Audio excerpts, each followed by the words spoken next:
bud.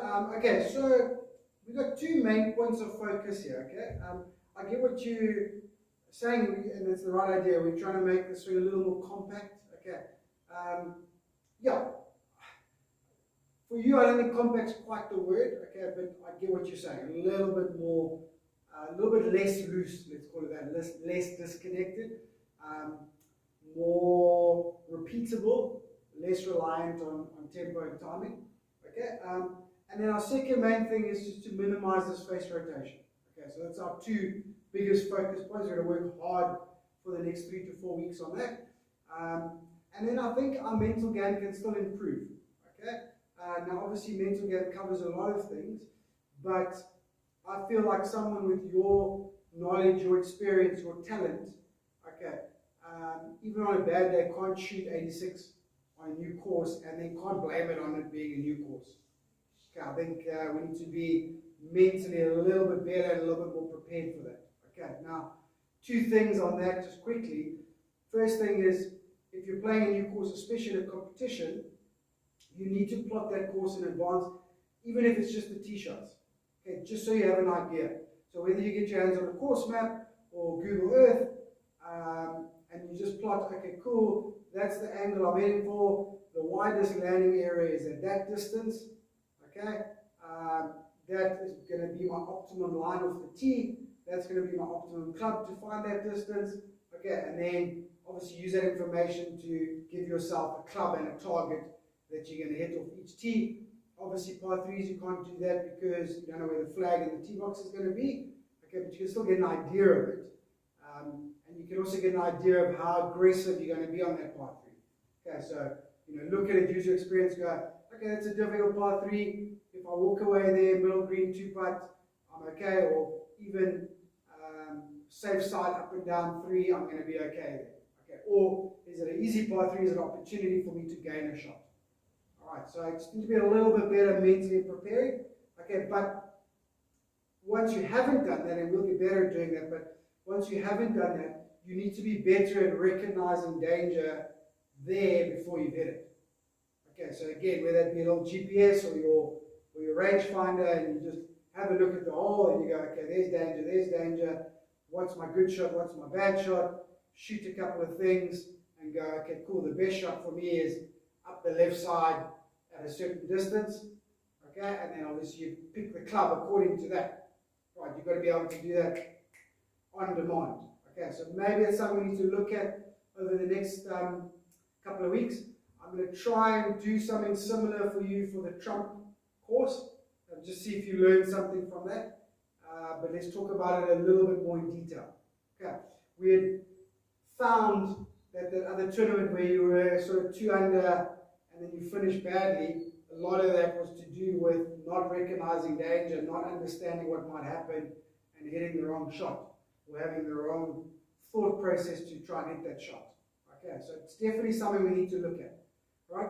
But let's get this swing a little more compact, connected, sorry. Let's get this swing a little more connected, a little more repeatable. Okay, get this face rotating less first, all right, and then obviously we'll start developing that secondary skill, recognizing danger, shot selection, target selection, develop that skill as we go. Okay, right, so let's get into our drills. So we're going to focus a lot on this for this couple of weeks. Now, what I want you to warm up with, okay, and it'll tie into one of the drills, but also it'll start giving you some feel for the club face, so really good. All right, so I want you to warm up with one-handed shots. Okay, so now obviously start slowly, all right, and grip down a little bit as well if you want to. Okay, just little one-handed shots. Okay, just hit them down the range. You might have done it before, so just take it easy and don't hurt yourself. But I would like 10 of each, so now do 5 left, 5 right, 5 left, 5 right as a warm-up. Okay, so left-handed. Practice these things before I tell you guys to do. Okay, sorry, also, just so the other hand is not sort of waving around and affecting your posture, okay, just put it on the alternate shoulder. Okay, so the free hand, so we're going to do left hand, right hand on the shoulder, keep everything nice and neat. Little left-handed shots. Oh. Little left-handed shots. Well, still better than I expected.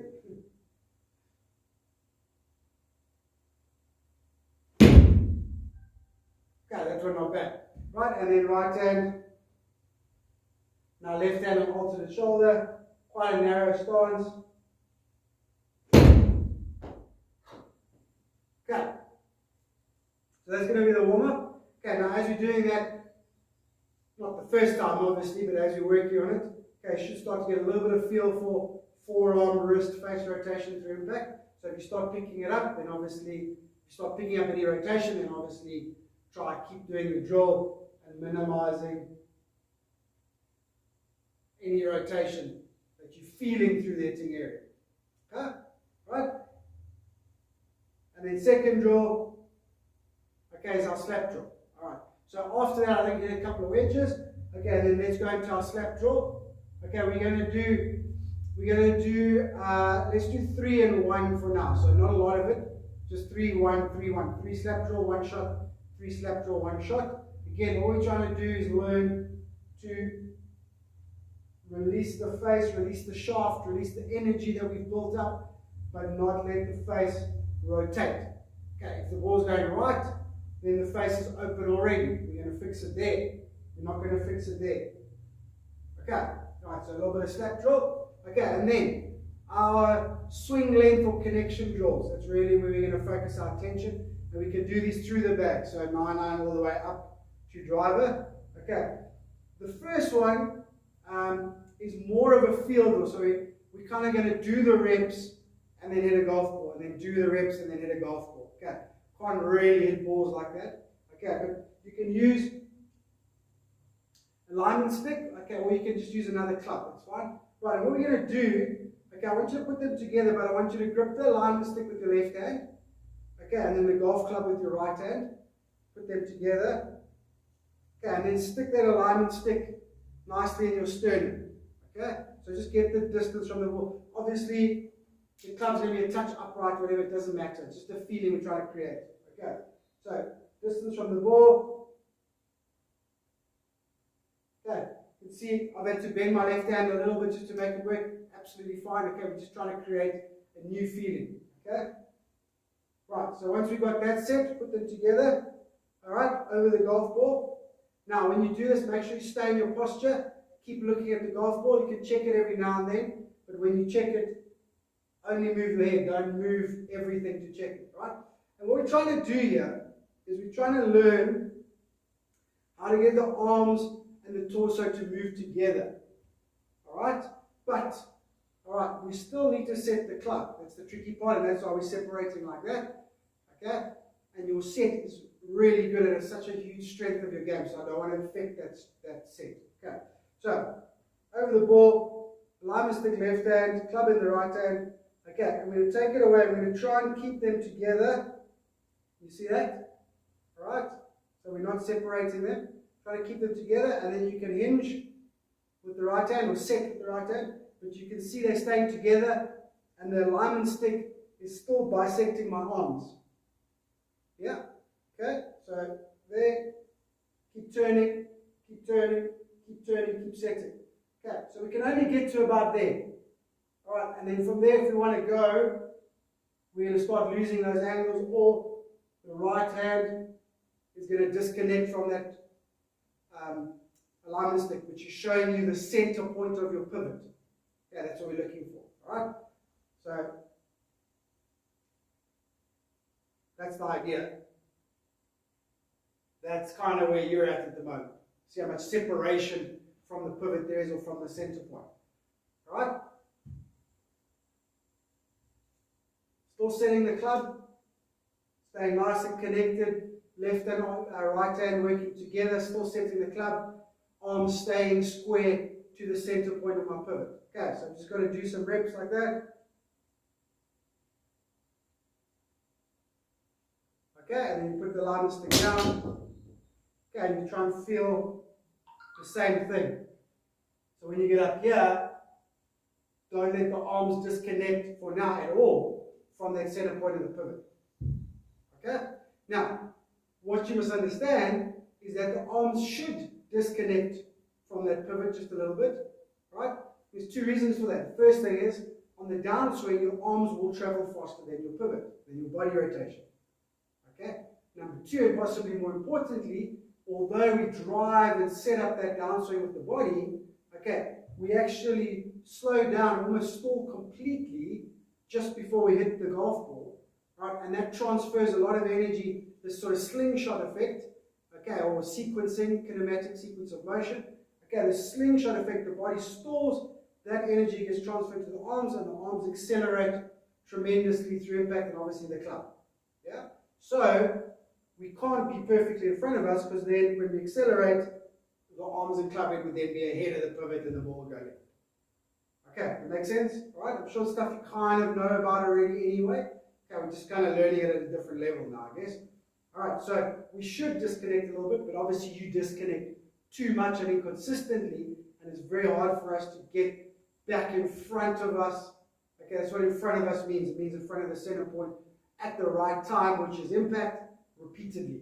It's just too hard to do that with the different clubs. Okay, so I'm just going to do sort of a couple of reps like that. Again, if you can't